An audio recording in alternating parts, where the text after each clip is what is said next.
Alright, Shalom.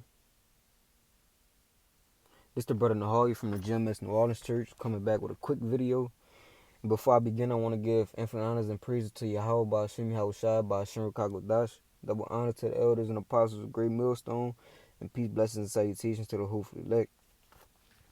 Alright, and this for this real quick video, I seen a quote that said something along the lines of sunshine. The sunshine is way better after the rain. Alright, and you can apply that to the our story, the nation of Israel story of being walking this path of how can I say it, walking down this path of adversity, just as a nation in general.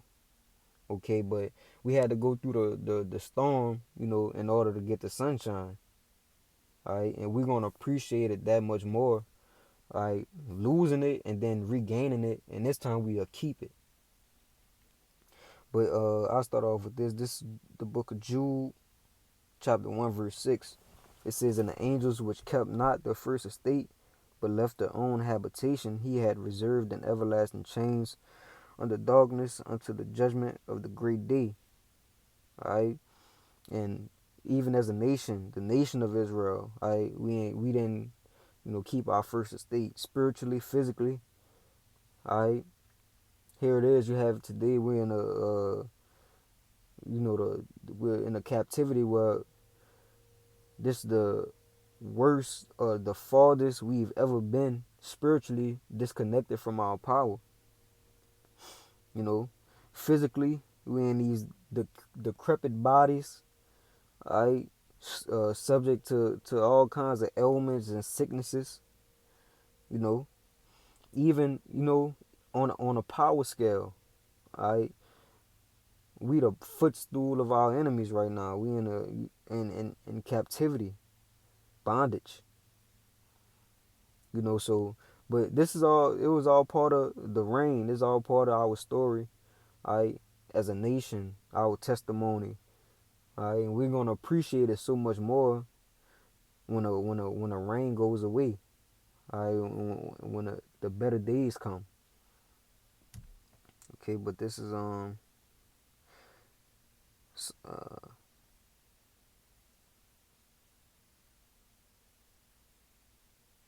should I get?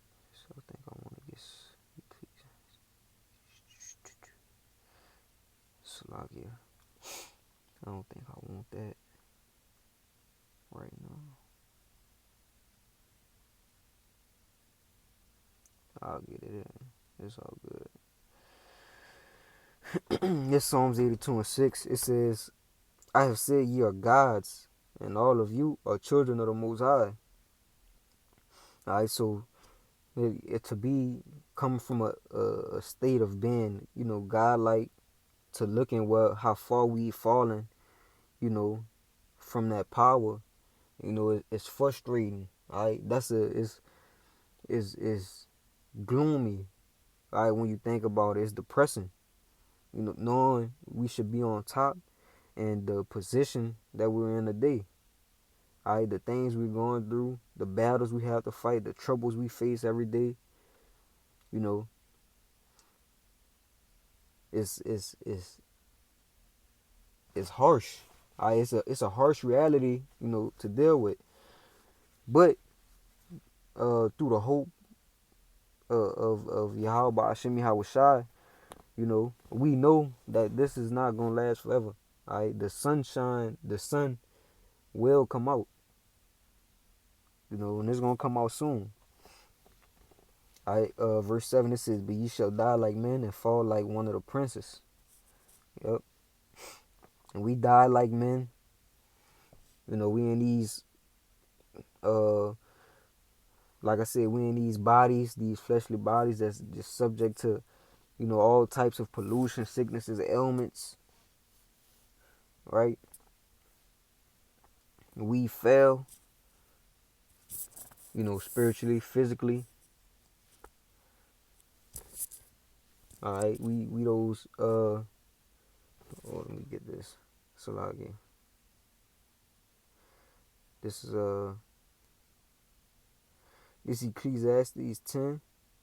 I'll start at 6. It says, "Folly is set in great dignity, and the rich sit in low place."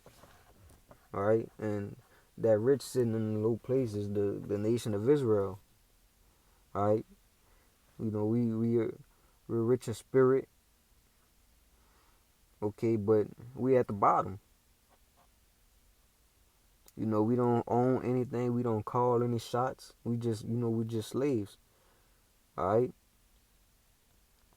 and we know the rich can also be talking about the elect also. But yeah, as a nation, we're downtrodden. Is verse 7. It says, "I have seen servants upon horses, and princes walking as servants upon the earth." Right, and those servants upon horses, I chiefly Esau Edom. You know, he's a servant, but he's upon a horse. He's the ruler of this world. He's the king of this world. He has the power in this day and age. And horses represent power. It says, "And princes walking as servants upon earth," and those princes, I it represents the Israelites. We're servants, you know, and this is not our correct estate. That's why in this verse 7, the roles are reversed. Because our correct estate is in a position of power. And these other nations serving us, but that's not the case. But this is part of the reign we had to go through. And when it's all over and it's all said and done, we're gonna have a perfect understanding and appreciation, on how to rule, how to govern, how to live, how to follow after Yahweh Hashem Yahushua, because then the commandments will be in our inward parts. And we ain't gonna fall no more after that. You know. Um,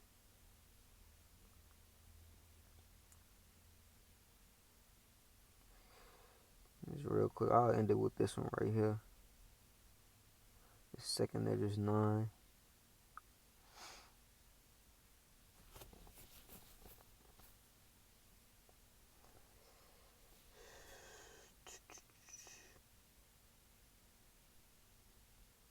Where is it at?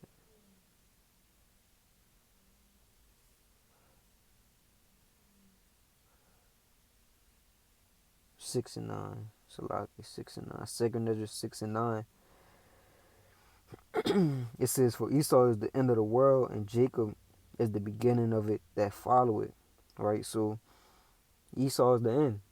This man is falling out of power currently. Has been for the past umpteen years or whatever.